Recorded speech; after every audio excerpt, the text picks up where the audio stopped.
tardes amigos, ¿cómo están? Bienvenidos a RG en Vivo. Tenemos muchísima información para compartir con todos ustedes como todos los días. Hoy se conmemora el Día Mundial de Lucha contra el Cáncer Infantil y esta mañana en el Instituto Nacional del Cáncer varios pacientes compartieron sus testimonios de lucha y superación.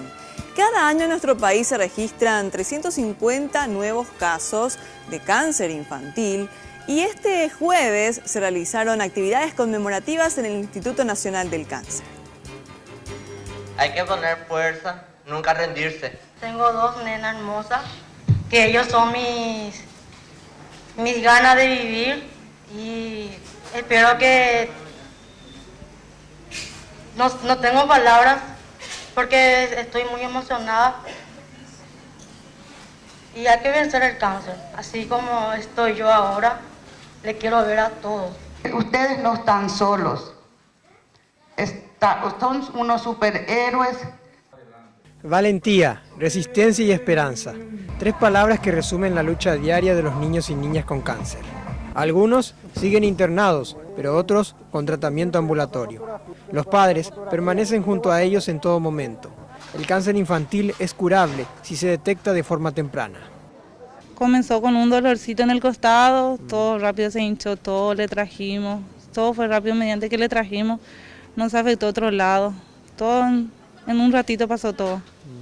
Hace cuestión de 8 meses que vamos y viniendo. Yo lo que le digo a los padres en esta situación que estamos, que no deje su consulta. Hay mucho que el doctor le dice que se cura y deja, y no hay que dejar.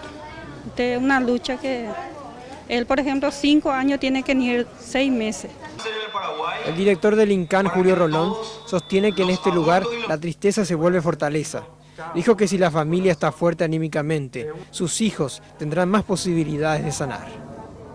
Ni el medicamento más eficiente, ni tecnológicamente más avanzado, va a servir si el paciente no tiene la contención emocional y las ganas de vivir, que solamente lo va a tener con el amor de la familia y de sus seres queridos.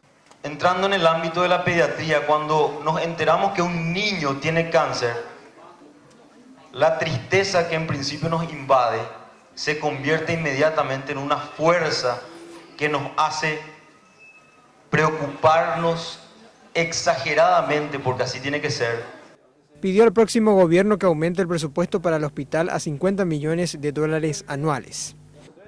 Que se animen a tomar la decisión de invertir en el cáncer en el Paraguay para que todos los adultos y los niños tengan lo que necesitan.